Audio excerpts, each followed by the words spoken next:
Hujan turun tanpa henti malam itu mengguyur atap rumah kontrakan sederhana di pinggiran Kecamatan Bekasi Barat, Jawa Barat. Air mengalir di sepanjang got kecil menabrak daun-daun mangga yang gugur menciptakan irama aneh tapi menenangkan bagi Laras Ayuningtyas, perempuan berusia 32 tahun yang sedang duduk terpaku di meja makan.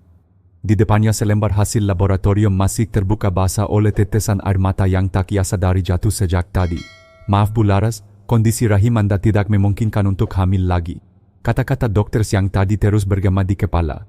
Suaranya lembut tapi tajam seperti pisau yang menggiris pelan dari dalam.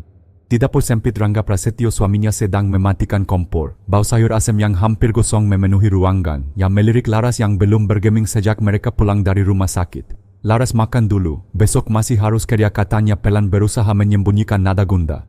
Laras tidak menjawab. Ia hanya menatap hampa ke mangkuk kecil di depannya, sebuah wadah berisi biji delima kering sisa dari persembahan ibunya di hari pernikahan mereka. Ia selalu menyimpannya di sana seperti simbol kecil dari harapan menjadi seorang ibu. Malam ini harapan itu resmi padam. Di luar angin membawa aroma tanah basah. Hujan semakin deras memantul di kaca jendela memantulkan bayangan Laras yang tampak rapuh. Rangga menutup pintu rapat-rapat lalu duduk di seberang istrinya. Kalau kamu mau kita bisa pertimbangkan adopsi," ukapnya ragu. "Adopsi?" Laras menoleh, suaranya peka. "Rangga, kamu pikir anak orang lain bisa menghapus rasa ini?" Rangga terdiam. Ia tahu setiap kata bisa jadi bara. Sudah berbulan-bulan mereka bergelut dengan pengobatan mahal, pinjaman menumpuk, janji-janji dokter yang kini terasa sia-sia. Hening, hanya suara hujan. Kemudian dari kejauhan petir menyambar, lampu berkedip sebentar lalu mati. Rumah tenggelam dalam kegelapan. Beberapa menit kemudian Laras menyalakan lilin kecil di meja. Cahaya kuningnya menari di permukaan kayu. Ia memandangi biji delima kering yang kini tampak berkilau di bawah cahaya lilin. Entah kenapa ada sesuatu di sana, seolah biji kecil itu sedang bernafas. Laras mendekatkan wajahnya. "Kenapa kamu masih di sini?" bisiknya setengah berbicara dengan dirinya sendiri. Lalu, sesuatu terjadi. Tepat ketika angin meniup gorden tipis dan lilin bergoyang, suara lembut seorang perempuan terdengar samar di telinganya, bukan dari dunia luar. "Datanglah ke tempat kau pertama kali belajar berdoa." Laras tertegun. "Siapa?" bisiknya menoleh ke sekitar. Tak ada siapapun. Rangga sudah masuk kamar, hanya bunyi hujan dan detak jantungnya sendiri. Ia menatap lagi wadah kecil di meja.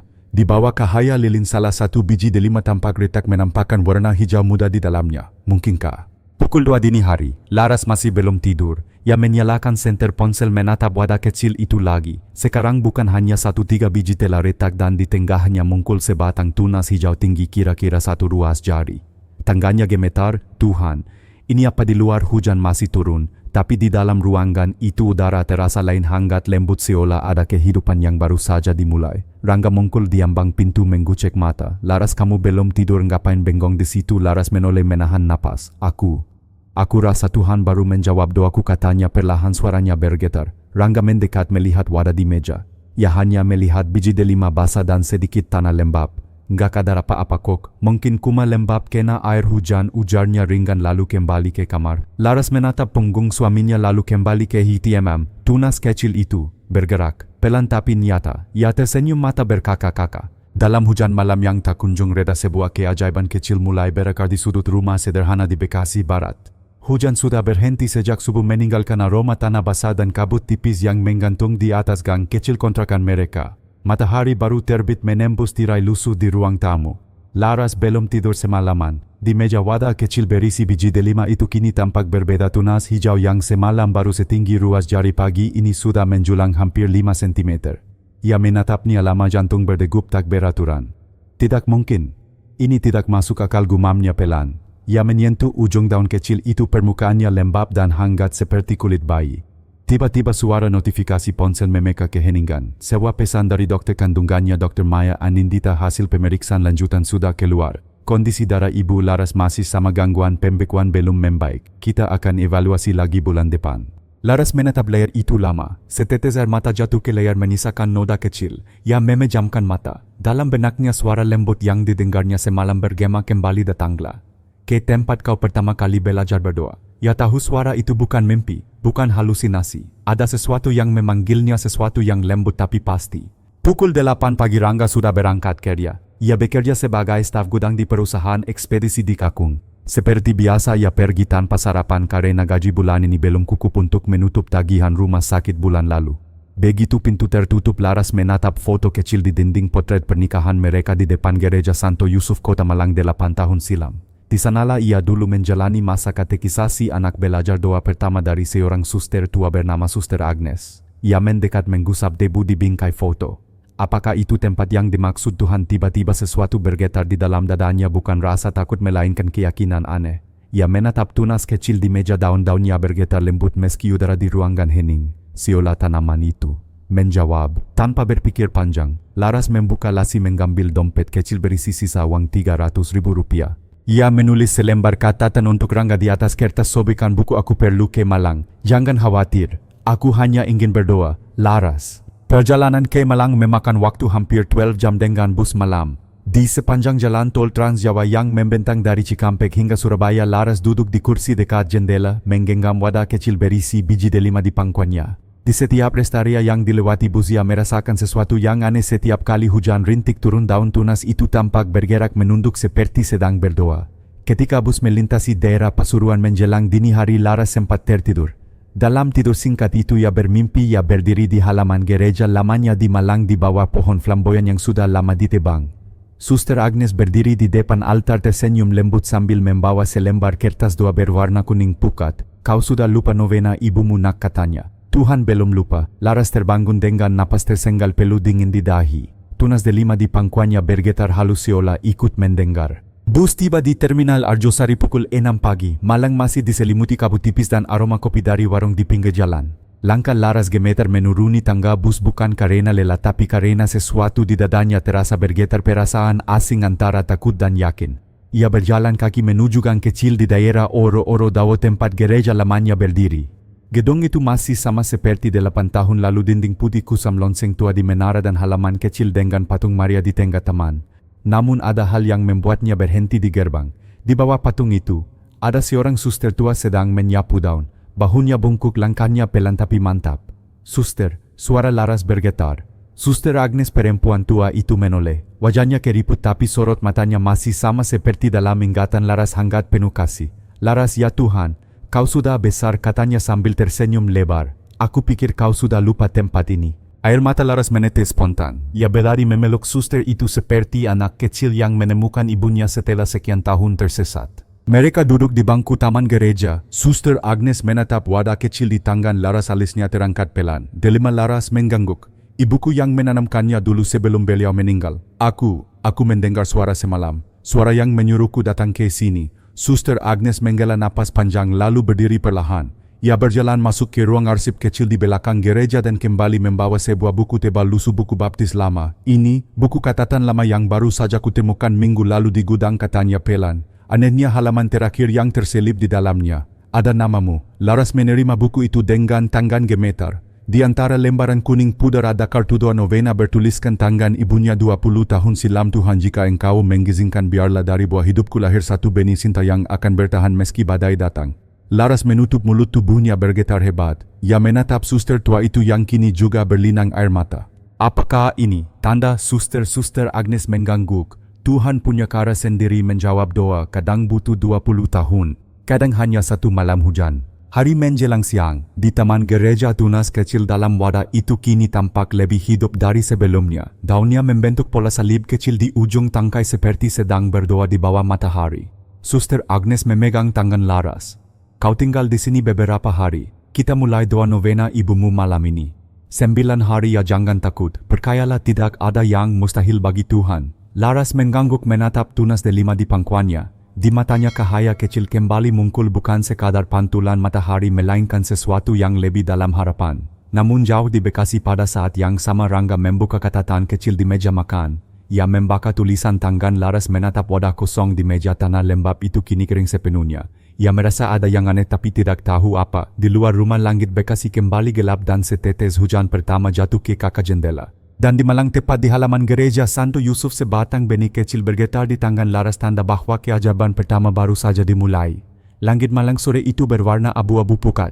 Angin lembab membawa aroma daun pinus dan tanah basah dari pegunungan. Di ruang kecil di belakang gereja Santo Yusuf, Laras duduk bersila di lantai. Di hadapannya sebuah lilin putih menyala di atas meja altar kayu. Di samping lilin tunas delima miliknya kini tumbuh setinggi telapak tangan, daunnya hijau tua dengan urat keperakan yang tampak berkilau ketika terkena cahaya. Suster Agnes menata rosario di tangannya, bibirnya bergetar pelan menggukap doa pembuka novena. Ya Bunda Maria, Bunda segala pengharapan, tuntunlah kami dalam perjalanan iman ini. Suara suster itu lembut tapi bergetar seperti menahan tangis yang lama. Laras menunduk menutup matanya mencoba mengikuti irama doa yang dulu sempat ia hafal saat kecil. Sudah lama ia tidak berdoa dengan sungguh-sungguh seperti ini. Dalam hati ia berbisik, Tuhan, kalau ini benar darimu jangan biarkan aku berharap sia-sia lagi. Hari pertama doa berakhir tanpa kejadian aneh, tapi malamnya ketika Laras hendak tidur di kamar tamu biara, ia mendengar suara gemerisik halus. Ia menyalakan lampu dan tertegun. Wadah kecil berisi tanaman itu mengeluarkan embun dari tanahnya seperti butiran air yang mengkul dari dalam, padahal udara di kamar kering. Daun-daunnya basah berkilau seperti dilapisi air mata. Ia menyentuhnya perlahan. Tanah di bawah daun terasa hangat. Apakah ini tandamu Tuhan, bisiknya. Ketika ia menatap lebih lama, bayangkan daun-daun itu di dinding tampak membentuk siluet tangga yang terangkat dalam doa. Laras menutup mulutnya menahan napas. Rasa takut dan takjub bercampur menjadi satu. Hari kedua, pagi-pagi Suster Agnes memanggil Laras untuk membantu di dapur biara. Mereka menyiapkan makanan untuk anak-anak yatim dari panti asuhan di sebelah gereja. Aku ingin kau tetap bekerja sambil berdoa, nak, kata suster lembut. Doa tidak hanya diucapkan tapi juga dilakukan lewat kasih. Laras tersenyum kecil. Ia menggaduk bubur ayam dalam panci besar, menghirup aroma gurih yang mengingatkannya pada masa kecil. Saat itulah seorang anak perempuan berambut pendek datang menghampiri, kira-kira berusia 7 tahun dengan mata bening dan senyum polos. Kak Laras, katanya lembut. Tadi malam aku mimpi Bunda Maria datang bilang benih harapan itu sudah mulai tumbuh. Itu maksudnya apa ya? Laras terpaku. Ia tidak mengenal gadis kecil itu. Suster Agnes menatap Laras lalu anak itu dan hanya tersenyum samar. Kadang Tuhan bicara lewat mulut anak kecil, katanya lirih. Laras tidak menjawab. Tapi dalam dadanya sesuatu bergetar, campuran takut dan rasa syukur yang belum berani ia akui. Hari keempat, Rangga akhirnya menelepon dari Bekasi. Suaranya di seberang terdengar kemas dan lelah. Laras, kamu di mana sekarang? Aku khawatir. Tanah di wadah itu kering, kamu tahu. Aku pikir kamu bawa pergi, ternyata ada satu biji yang ketinggalan. Tapi aneh, pagi ini biji itu retak juga. Laras terdiam. Ia menatap tunas delima di meja altar kecil yang kini sudah bertambah tinggi 2 kali lipat dari hari pertama. Rangga, dengarkan aku, suaranya bergetar. Aku di Malang. Aku sedang berdoa. Aku tidak tahu apa yang akan terjadi, tapi aku merasa sesuatu sedang diperbaiki dari dalam diriku. Laras, kamu yakin ini bukan cuma perasaan? Aku takut kamu terlalu larut dalam apa? Dalam harapan, potong Laras dengan nada pelan tapi tegas. Biar kali ini aku memilih, perkaya Rangga. Hening panjang. Hanya terdengar nafas di ujung sambungan telepon. Baiklah, ujar Rangga akhirnya. Kalau kamu merasa itu yang terbaik, aku akan menunggu. Laras menutup telepon sambil menatap langit-langit, air matanya mengalir pelan. Ia tahu cinta mereka diuji bukan oleh jarak tapi oleh iman. Hari ke-6. Tubuh Laras terasa aneh, kepalanya ringgan tapi jantungnya berdetak cepat. Saat ia berjalan di taman biara sore itu, ia tiba-tiba berhenti di bawah pohon flamboyan tua yang sama seperti dalam mimpinya. Angin berhembus lembut membawa daun merah berguguran ke tanah. Suster Agnes datang dari arah kapel kecil memegang buku doa.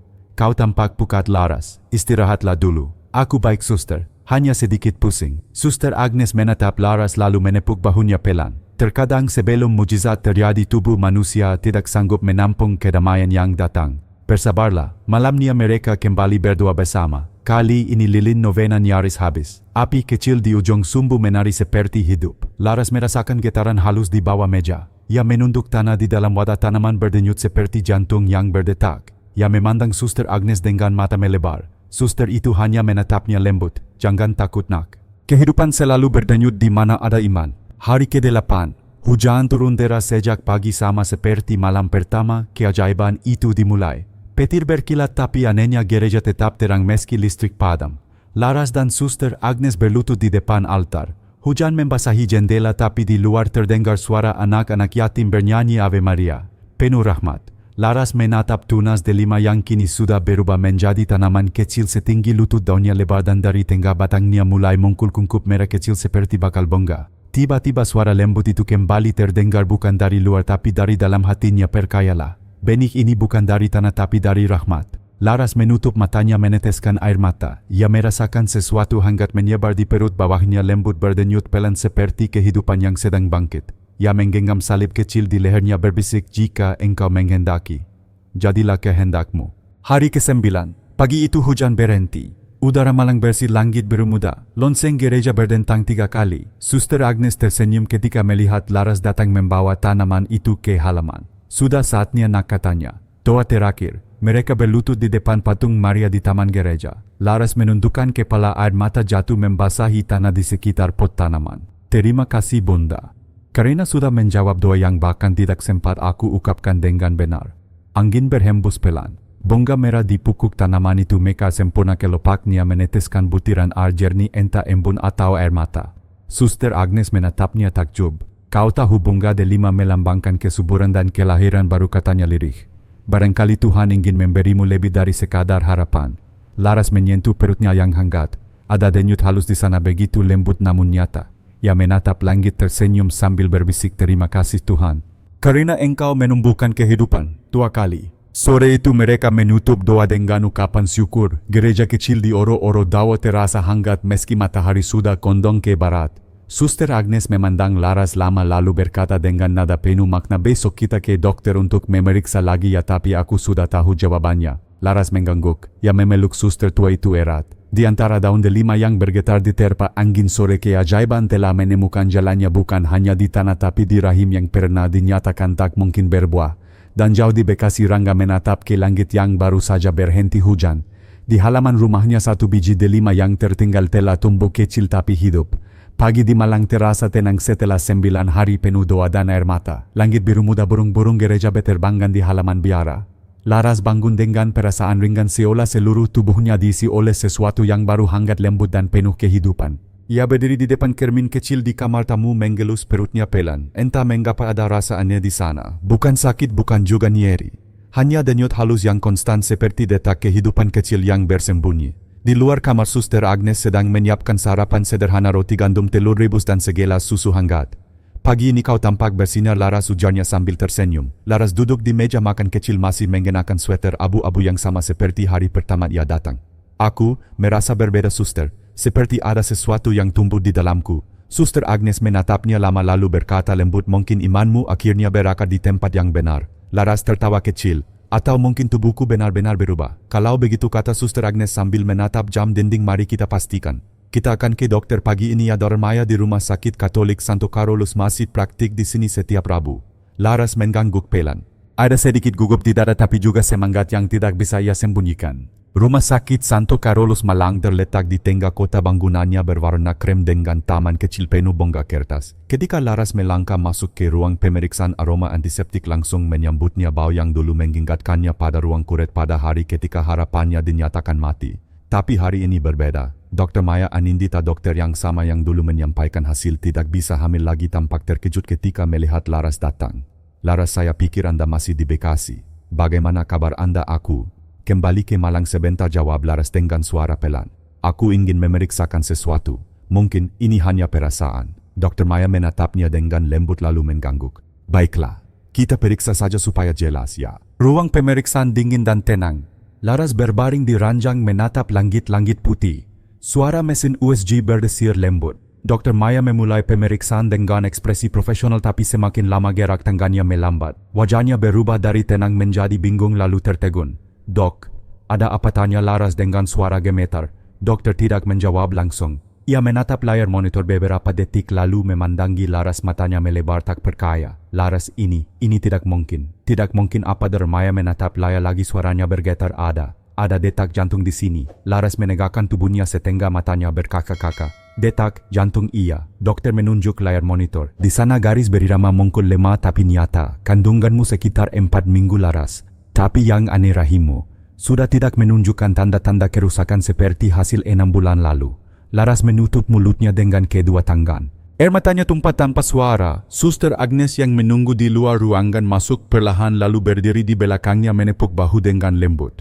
Dr. Maya menatap layar lagi, kali ini dengan ekspresi campuran antara bingung dan kagum. Aku tidak tahu bagaimana menjelaskannya secara medis, katanya lirih. Gangguan pembekuan darahmu juga menghilang dari hasil lab ini, semua normal. Normal, bisik Laras. Setelah semua yang aku lewati, ya jawab Dr. Maya. Seolah-olah tubuhmu diperbarui sepenuhnya. Ketika mereka keluar dari rumah sakit, matahari sudah condong ke barat. Laras berdiri di bawah pohon flamboyan yang tumbuh di halaman parkir. Angin sore menggerakkan daunnya menaburkan kelopak merah di atas tanah. Ia menatap langit menggerup dalam-dalam udara yang kini terasa baru. Suster Agnes berjalan di sampingnya membawa tas kecil berisi hasil lab dan foto USG pertama. Ini bukan keajaiban kecil, Laras, katanya pelan. Ini bukti bahwa doa bukan hanya mengubah nasib tapi juga menghidupkan yang mati. Laras tersenyum, air matanya masih menetes. Aku tidak tahu bagaimana mengungkapkan terima kasih, suster. Aku tidak layak, tidak ada yang layak terhadap rahmat, nak potong Suster Agnes lembut. Yang ada hanyalah siapa yang bersedia percaya. Sore itu mereka berjalan kaki kembali ke biara. Di sepanjang jalan Laras merasa setiap orang yang ia lewati menatapnya dengan senyum ramah. Ia mendengar tawa anak-anak, suara lonceng gereja dari kejauhan dan bau roti panggang dari kios kecil di ujung jalan. Segalanya terasa hidup. Ketika mereka tiba di biara, Laras menaruh pot kecil tanaman delima di jendela kamar. Kini batangnya sudah setinggi lutut dan di pukuknya tumbuh satu bunga merah muda yang baru mekar sebagian. Ia menatapnya lama lalu berbisik, kau tumbuh bersamaku ya. Malam itu sebelum tidur Laras menulis pesan panjang untuk Rangga. Aku sudah ke dokter. Mereka bilang aku hamil. Tapi bukan hanya itu, semua penyakitku sembuh. Aku tidak tahu bagaimana menjelaskannya, Rangga. Aku hanya tahu Tuhan mendengarkan. Ia mengirim pesan itu lalu menatap layar ponselnya lama. Tak lama kemudian balasan datang. Aku sedang dalam perjalanan ke Malang. Aku ingin melihatmu sendiri. Laras tersenyum menggenggam ponsel erat-erat di dada. Di luar suara jangkrik bersahut-sahutan di taman biara. Di langit bulan mungkul setengah sinarnya jatuh tepat di atas pot tanaman. Daun-daunnya bergoyang lembut seperti sedang berdoa. Pukul 2 dini hari. Hujan turun kembali pelan seolah langit menitikan air mata bahagia. Laras terbangun karena mendengar sesuatu bunyi halus dari arah jendela. Ia mendekat dan melihat tanaman delima itu berkilau. Setiap tetes air hujan yang jatuh di daunnya berubah menjadi cahaya kecil seperti butiran mutiara. Ia menatap takjub lalu menutup mata menunduk berdoa. Tuhan, jika ini benar-benar darimu, biarkan hidupku menjadi kesaksian bagi mereka yang putus asa. Dan di luar jendela, di antara hujan yang menari di malam sunyi, bunga delima itu mekar sempurna. Kelopaknya terbuka meneteskan air bening dari tengahnya, mirip air mata yang menetes dari wajah manusia. Sementara di kejauhan bus malam dari arah Jakarta memasuki Terminal Arjosari. Di salah satu kursinya Rangga menatap foto istrinya di layar ponsel, matanya basah. Ia tidak tahu apa yang menunggunya di Malang, tapi hatinya berkata satu hal, mungkin kali ini aku juga harus berkaya. Pagi berikutnya sinar matahari menembus jendela biara menyinari pot delima di ambang jendela. Tunas muda di dalamnya kini tidak hanya satu tapi tiga.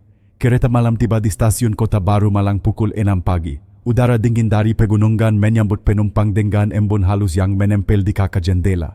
Rangga Prasetyo turun dengan langkah cepat menenteng tas kecil berisi pakaian seadanya. Matanya sembab, ia tidak tidur semalaman. Ia keluar dari stasiun, berhenti sejenak di trotoar. Di hadapannya jalan ijen masih sepi, daun flamboyan berguguran di pinggir trotoar. Ia menarik napas panjang menatap langit yang masih berwarna kelabu. Tuhan, kalau benar Engkau yang memanggil istriku ke sini, tolong tunjukkan aku jalannya. Ia memesan ojek daring menuju biara Santa Maria, tempat Laras tinggal selama 2 novena. Sepanjang perjalanan pikirannya berkekemuk. Ia masih sulit percaya dengan pesan yang dikirim Laras. Hasil medis berubah, rahim sembuh, bahkan hamil, semua itu terdengar mustahil. Tapi sesuatu di dalam hatinya menolak untuk menyebutnya kebetulan. Ketika motor berhenti di depan gerbang biara, matahari sudah menembus awan. Gerbang besi hitam dengan salib kecil di atasnya tampak sederhana tapi anggun. Seorang suster muda menyambutnya lalu mempersilakan masuk. Bu Laras sedang berdoa di taman belakang bersama Suster Agnes, katanya lembut. Rangga berjalan melewati lorong batu, melewati taman kecil dengan patung Maria di tengahnya. Dan di sanalah ia melihatnya Laras berdiri di bawah pohon flamboyan yang sedang berbunga, mengenakan gaun putih sederhana, rambutnya dikepang longgar. Wajahnya bercahaya di bawah sinar pagi. Rangga berhenti beberapa meter di belakangnya, suaranya serak Laras. Laras menoleh. Saat melihat suaminya, matanya langsung berkaca-kaca. Ia berlari kecil dan memeluk Rangga erat-erat. Tubuh mereka bergetar bukan karena dingin tapi karena semua kata yang tertahan selama berbulan-bulan akhirnya menemukan tempatnya. Rangga, kamu datang juga, bisik Laras. Rangga mengangguk masih memeluknya. Aku harus datang. Aku tidak bisa lagi bersembunyi di balik logika. Mereka berdua berdiri lama di bawah pohon flamboyan. Daun merah jatuh di sekitar mereka seperti hujan bunga. Beberapa menit kemudian Suster Agnes datang mendekat membawa si kangkir teh hangat. Ia tersenyum melihat keduanya. Akhirnya kalian dipertemukan lagi, katanya lembut. Tuhan memang selalu punya waktu yang tepat. Rangga menunduk hormat. Terima kasih suster untuk semua yang sudah Anda lakukan. Suster Agnes menggeleng. Aku tidak melakukan apa-apa nak. Yang bekerja hanya iman dan kasih. Mereka duduk di bangku kayu dekat taman. Laras menceritakan semua yang terjadi, suara lembut di malam hujan, perjalanan ke Malang 9 hari doa hingga keajaiban di rumah sakit. Rangga mendengarkan tanpa menyela, hanya sesekali menggusap air matanya diam-diam. Aku tidak tahu apa yang harus aku percaya lagi, Laras, katanya akhirnya. Tapi waktu kamu bilang tubuhmu berubah, aku juga melihat satu hal aneh di rumah. Biji delima yang tertinggal di meja itu tumbuh tanpa air, tanpa sinar matahari. Laras menatapnya takjub. Kau juga melihatnya? Rangga mengangguk perlahan. Mungkin aku terlalu keras menolak hal-hal yang tidak bisa kujelaskan. Tapi sekarang, aku hanya ingin percaya bersamamu.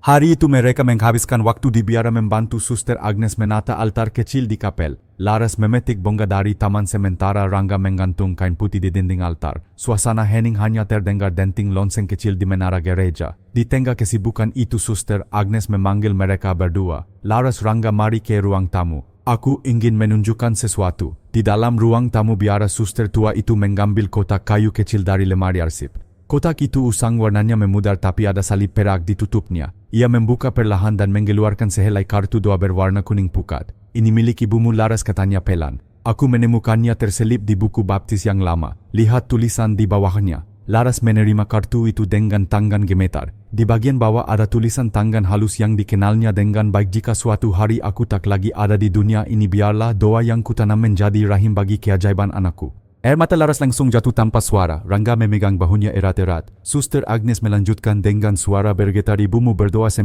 tahun berturut-turut agar engkau hidup. Dan kini doa itu diteruskan olehmu. Tuhan memang tidak pernah memutus rantai kasih. Hening. Sinar matahari sore menembus jendela jatuh tepat ke pot tanaman delima di meja altar. Di pokoknya bunga merah yang semalam baru mekar setengah kini terbuka sempurna, dan di tengah kelopaknya ada butiran bening menyerupai embun tapi memantulkan cahaya seperti kristal kecil. Suster Agnes menatapnya lama lalu berbisik, lihatlah, buah pertama dari rahmat. Malam harinya Laras dan Rangga berjalan di taman gereja. Langit kera penuh bintang. Rangga, kata Laras pelan, aku tidak ingin menganggap ini mujizat untukku saja. Aku ingin membagikannya untuk perempuan lain yang kehilangan harapan seperti aku dulu. Rangga menatapnya tersenyum lembut. Kita akan lakukan bersama. Kita bisa bantu orang lain percaya lagi. Laras menggenggam tangan suaminya erat. Mereka berdiri di bawah pohon flamboyan yang sama bunga-bunganya berjatuhan perlahan seperti salju merah. Kamu tahu, kata Rangga, aku dulu berpikir iman itu hanya untuk orang yang tidak punya logika. Tapi ternyata logika tanpa kasih juga buta. Laras tersenyum menatapnya penuh cinta. Tuhan memang tidak meminta kita mengerti, hanya meminta kita percaya. Mereka berdua terdiam menikmati malam yang damai. Angin membawa aroma bunga delima yang lembut. Dan entah dari mana terdengar suara lembut perempuan yang dulu pernah memanggil Laras di malam hujan benih itu. Kini tumbuh di hati kalian berdua. Rangga menoleh sepat, tapi tak ada siapapun di sana. Hanya cahaya bulan yang menyorot lembut ke arah pohon flamboyan, dan di bawahnya tanah yang mereka injak memancarkan cahaya samar seperti ada sesuatu yang hidup di dalamnya.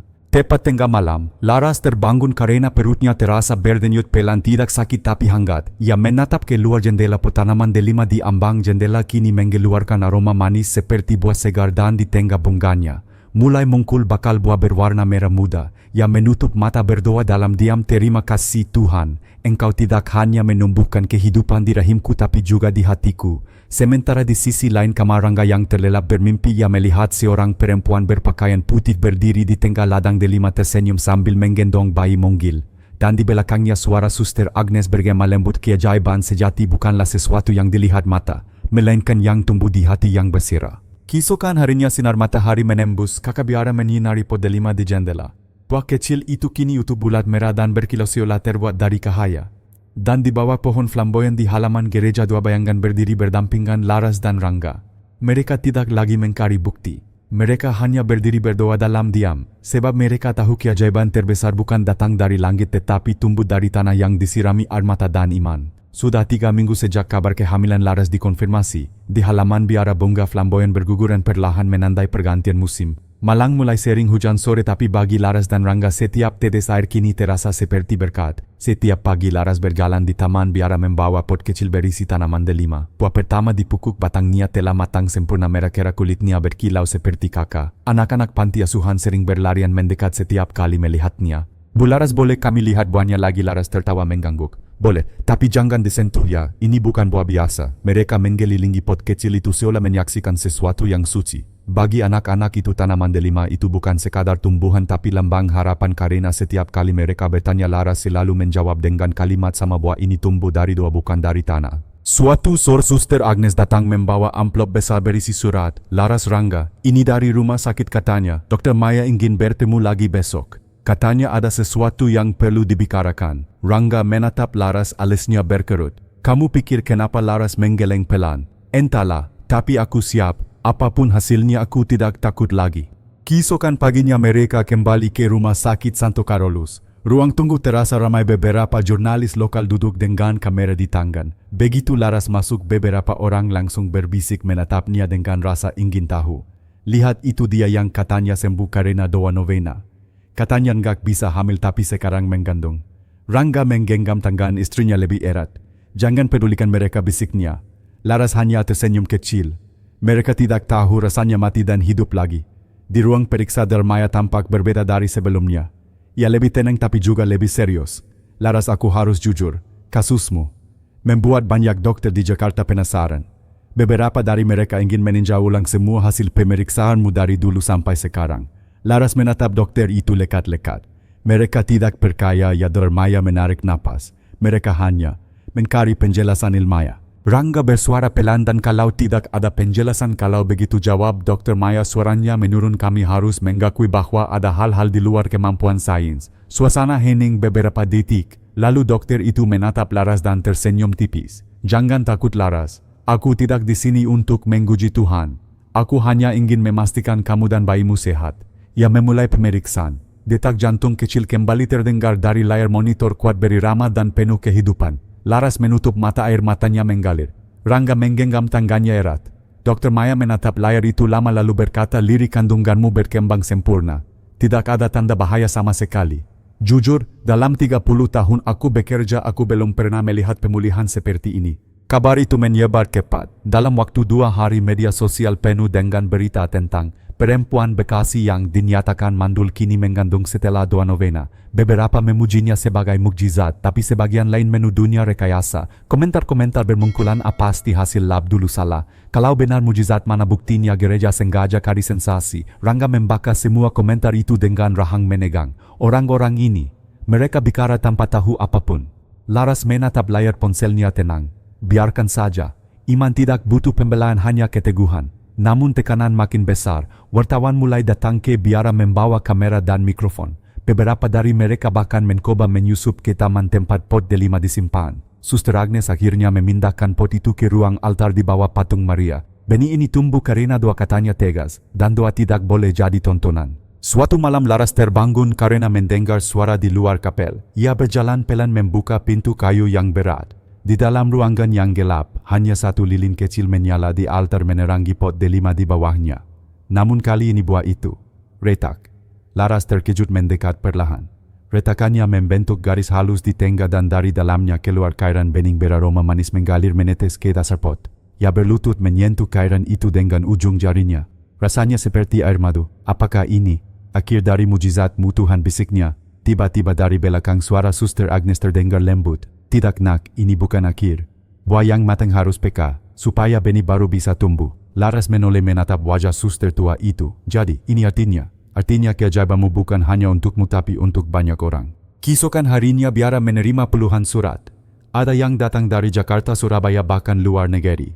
Perempuan-perempuan menulis tentang pergumulan mereka yang bertahun-tahun menanti anak yang hampir menyerah, yang kini mulai berdoa lagi setelah mendengar kisah Laras. Suster Agnes membacakan beberapa surat dengan mata berkaca-kaca. Lihat Laras, buah doamu sudah berbuah lagi, bukan di pohon tapi di hati orang lain. Laras menunduk menangis pelan. Ia mengelus perutnya yang mulai membesar. Kalau begitu, biarlah anak ini tumbuh sebagai kesaksian tentang harapan. Malam itu mereka mengadakan misa kecil di kapel biara. Tak ada kamera, tak ada wartawan, hanya dua dan nyanyian sederhana. Rangga duduk di bangku paling depan menggenggam tangan istrinya. Di depan altar pot delima kini hanya menyisakan kulit buah yang retak, tapi dari dalamnya muncul tunas-tunas kecil benih baru hijau segar siap tumbuh lagi. Suster Agnes menatap mereka berdua dengan senyum tenang. Begitulah Rahmat bekerja, katanya. Ketika satu keajaiban selesai, yang lain sedang dimulai. Laras menatap buah yang peka itu dengan mata berkilau. Ia berbisik lirih, terima kasih Tuhan. Karena kau tidak hanya menumbuhkan benih di rahimku, tapi juga di dunia yang hampir kehilangan iman. Di luar hujan turun perlahan membasahi taman biara. Air mengalir menyentuh tanah, meresap ke akar tanaman delima baru yang mulai tumbuh dari biji buah retak itu. Dan di langit kilat samar menyinari menara gereja, menampakkan salib perak di puncaknya. Rangga memeluk Laras dari belakang, berbisik di telinganya, aku perkaya sekarang. Bukan karena aku melihat, tapi karena aku merasa. Laras menoleh menatapnya lembut. Dan itu, Rangga, adalah iman yang sejati. Mereka berdiri bersama di depan altar. Lilin-lilin kecil bergetar di terpa angin dari jendela, tapi api tak padam sama seperti harapan mereka. Di bawah cahaya itu, dua tangan yang dulu kosong kini saling menggenggam erat. Dan dari dalam perut Laras kehidupan kecil berdenyut sirama dengan getaran bumi, dengan doa, dengan cinta. Hujan deras mengguyur kota Malang malam itu. Langit hitam disambar kilat dan angin membawa aroma tanah serta daun flamboyan yang jatuh dari pohon di halaman biara. Di kamar sederhana di lantai atas, Laras Ayuning Tias terbaring di ranjang kayu, wajahnya pucat tapi matanya menyala dengan semangat yang aneh antara takut dan bahagia. Suster Agnes berdiri di sampingnya memegang tangan Laras erat-erat. Tenang nak, Tuhan menyertaimu, katanya lembut. Rangga duduk di sisi lain ranjang menggenggam tangan istrinya yang lain, wajahnya tegang penuh air mata. Aku sudah panggil ambulans, katanya dengan suara bergetar. Tapi hujan ini, semua jalan tergenang. Mereka bilang akan terlambat. Suster Agnes menatapnya tenang. Jangan takut, di sini juga ada kehidupan. Kita lakukan yang bisa, Tuhan yang menyelesaikan. Jam dinding menunjukkan hampir tengah malam. Hujan belum juga reda. Di luar jendela lampu-lampu biara padam satu persatu karena arus listrik terputus. Hanya lilin di meja altar yang masih menyala cahayanya menari di dinding, memantulkan bayangan tiga orang yang berlutut di hadapan misteri kehidupan. Laras berteriak pelan menahan sakit yang datang berulang. Suster, aku tidak kuat. Kamu kuat nak, jawab Suster Agnes sambil menggelus rambutnya. Kamu sudah menanggung lebih banyak dari ini. Rangga memegang pundak istrinya, air mata menetes. Aku di sini, Lia. Aku enggak akan kemana-mana. Aku janji. Laras menatap suaminya dengan pandangan lembut. Di dalam matanya ada sesuatu yang suci menyerupai cahaya. Di luar kilat menyambar keras, dan pada saat itu lilin di altar tiba-tiba padam. Ruangan tenggelam dalam kegelapan total. Namun anehnya, Laras masih tampak bercahaya. Kulitnya memantulkan cahaya lembut, seolah tubuhnya menyerap dan memantulkan terang yang tidak berasal dari dunia ini. Suster Agnes tertegun. Rangga, lihat. Rangga menatap tak percaya. Apa? Itu Rahmat, bisik suster tua itu berlinang air mata. Cahaya Rahmat. Waktu terasa melambat. Hujan di luar seperti berhenti sejenak. Laras menggenggam salib kecil di lehernya erat-erat, menutup mata dan berdoa dalam hati, Tuhan, jika ini saatnya, biarlah aku menjadi tempat lahirnya kasih-Mu meski hanya sekali dalam hidup. Satu pekikan panjang menggema di ruangan kecil itu, dan tepat pada detik kilat menyambar di langit, tanggisan bayi peka jernih kuat menembus hujan, menembus malam. Suster Agnes cepat membungkus bayi itu dengan kain putih, matanya basah. Dia sehat. Laras, lihatlah. Anakmu. Anak ini kuat. Rangga menatap makhluk kecil itu di pelukan suster lalu menunduk mencium dahi istrinya dengan penuh syukur. Laras tersenyum lemah, suaranya hampir berbisik, dia lahir di tengah hujan. Sama seperti benih itu dulu. Bayi itu menggeliat dan anehnya di saat yang sama lilin yang padam tadi menyala kembali dengan sendirinya. Cahayanya lembut, stabil, tidak ditiup angin, tidak bergetar. Suster Agnes memandang lilin itu lama lalu berkata lirih, cahaya yang tidak padam. Karena berasal dari hati yang perkaya. Beberapa jam kemudian fajar mereka. Langit Malang berubah warna dari abu-abu menjadi oranye lembut. Udara pagi berembun tapi hangat. Di taman biara bunga flamboyan basah oleh sisa hujan, dan di antara daun-daun yang gugur tanaman delima itu kini berdiri tegak dengan dua buah baru yang mulai tumbuh. Laras duduk di kursi dekat jendela, bayi di pangkuannya. Rangga berdiri di belakangnya memeluk dari belakang. Suster Agnes membawa secangkir teh hangat dan meletakkannya di meja. Namanya sudah kalian pilih, tanya suster dengan senyum lembut. Laras menatap bayi munggil itu lalu menoleh ke Rangga. Bagaimana kalau Rafael, artinya cahaya dari Tuhan? Rangga tersenyum. Rafael Pratama. Terdengar indah. Suster Agnes mengangguk pelan. Cahaya pertama dari Rahmat. Kabar kelahiran itu cepat menyebar.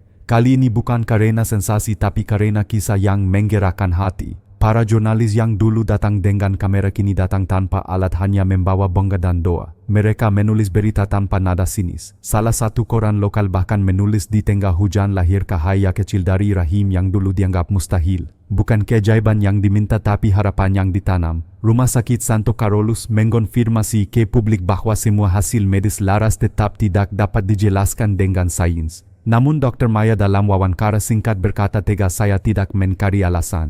Saya hanya bersyukur bisa menyaksikan Tuhan bekerja lewat tubuh seorang perempuan yang tak menyerah." Hari-hari berikutnya Laras dan Rangga memutuskan untuk tinggal di Malang beberapa bulan lagi. Mereka bergabung membantu biara merawat anak-anak panti. Laras mulai menulis kisahnya bukan sebagai mujizat pribadi tapi sebagai kesaksian iman. Ia menamai tulisan itu "Benih di Tengah Hujan Malam" dan mengakhirinya dengan kalimat doa tidak selalu mengubah situasi tapi selalu mengubah hati. Ketika hati berubah segalanya menjadi mungkin. Tulisan itu menyebar luas di media sosial menjadi sumber kekuatan bagi banyak orang yang terluka dan kehilangan harapan. Dan setiap kali seseorang menulis pesan terima kasih, Laras hanya menjawab satu kalimat sederhana, "Percayalah bahkan benih terkecil pun bisa tumbuh jika disirami air mata dan iman." Suatu sore beberapa bulan kemudian Rangga sedang memangkas rumput di taman biara. Bayi Rafael tidur di kereta dorong di samping Laras yang sedang membaca surat baru dari seorang perempuan di Bandung, seorang pasien yang baru saja mendapat hasil negatif setelah bertahun-tahun gagal hamil.